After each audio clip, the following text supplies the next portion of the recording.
Here we are in Inkscape, and we've got a completely blank canvas in front of us with nothing going on. And I'm going to show you about the stroke and the fill. So I'm just going to, whoops, better click on the right tool. I'm just going to draw a shape. Now this has already got a fill in it, and it has a white stroke. So right now I'm going to go back to the select tool. If I want to change the stroke color, I just click shift and then click on one of the colors. If I want to change the fill color, I just need to click on one of the colors. Yeah, I don't need to do anything special. If the object is selected, clicking changes the fill, shift and click changes the stroke. Now, if that's not working for you, then you need to come over and look in this area for the toolbox. And obviously on this one, there's no toolboxes.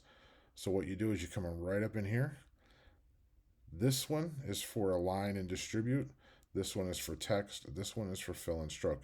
Looks like a little bit of a paintbrush inside of a box here. Yeah. Click on that and this opens up your fill and stroke box. Yeah. So you got a fill tab right here. You've got a stroke paint right here. And then you have the stroke style. So under the fill, if that X is activated, you have no fill. Yeah? What you'll have is whatever you draw underneath of it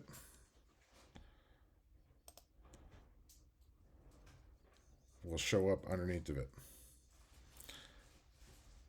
So we're going to lower this down underneath and we're going to fill that in.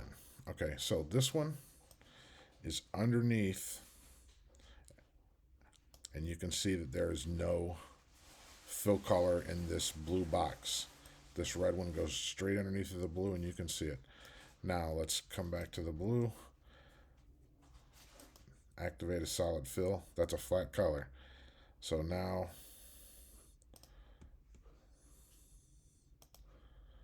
this box goes underneath. You will not see it because it's got this color in here. And this one rides underneath. Yeah? So this one activates a flat color. This one activates a linear gradient. So let me show you about the gradients. So as soon as I clicked from the fill here, I'm going to take that stroke off by hitting that X. Then we're going to go to the fill. Okay, so right now it's a flat color fill, it's blue. We're going to turn that to a linear gradient. Yeah. Now if you come down into this corner and click, where's it at?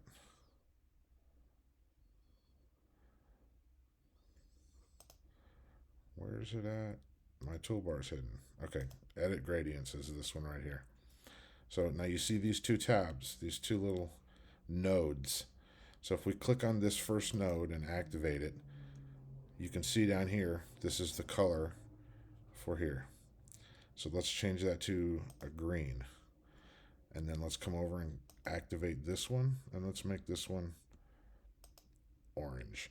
So there you go. You've got orange going into green. Now if you want to change where these are at, you can click and drag it down to this, let's say down to this corner. Click and drag this one, and it changes the angle of your gradient. Yeah. And if you extend it outside the box, you'll get less of that color and more of the green. And same thing over here. You can extend this one out by clicking and holding it, bring it out, and you'll see more of the orange and less of the green. Yeah. And then if you move it around, same thing. As you move it, it's doing whatever you tell it to. That's how you create a gradient. When you're done, you can just click that select tool. Now you've got a gradient object. Now let's change this to a radial gradient, like a circular gradient. And then come back over to this gradient tool. And here you got your middle color and your outside edge colors. So we can do the same thing here. We can click and drag this out. this makes it more like like a 3D pane. This will bring it all the way down to a line almost. Yeah, and it's like an angular plane, like 3D plane. That's how you can play with that.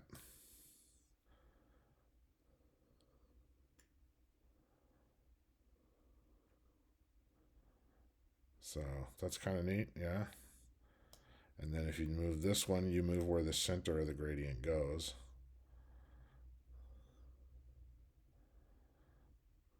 Now this one's good like on a circle. Let's do it on a circle.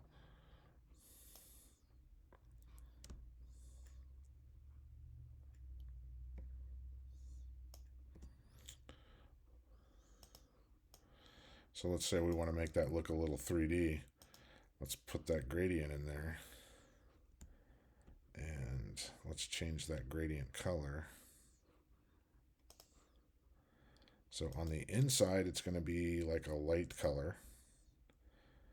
Yeah, and then out here, we're going to choose a darker color. Yeah, like that.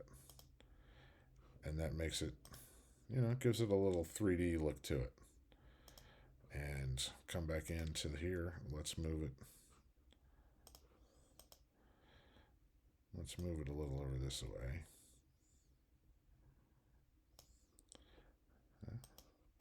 And there you go. It looks just like a ball. And then what you can do is you can take a circle, kind of a flat circle like this, underneath of it. Okay, let's select that. Now I want to align these two together, and I don't have the alignment over here. So if I want to open up the alignment, I come right up here, click it. Now it opens up the align and distribute. Now obviously the fill is still open, so if I just click this, it'll open this up instead. Why isn't it opening it up? There it is. Okay, so I'm going to select those two together, and I'm going to center them. Okay, now this one, I'm going to change the color to, let's say 70%. And I'm going to click back over to the fill and stroke while it's still selected, and you can see the blur. So we're going to increase the blur.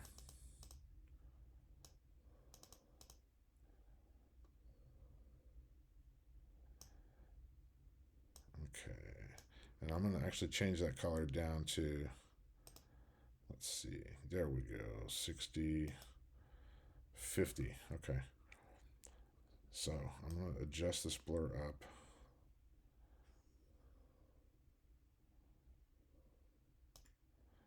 There we go. Now it looks like a ball that's hovering in the air. Gives it a total 3D look with just these two little transformations. Yeah? Pretty nifty. So that's how you get these toolbars open. And now if I want to work with text, I can just click on the T, and that'll open up the text. And to go between them, like I said, right here, you'll notice to the right of them, there's a scroll bar. Okay, so it's only going to have these two at a time open. But if you click on this, you can see them listed here in basically what is a menu. So you can switch. You'll have one open at the top, and then whichever these two on the bottom are, you can switch between them just by clicking on them. Yeah. Now, if you want to close one of these out, if you're not going to be working on text, there's a little box to close it up.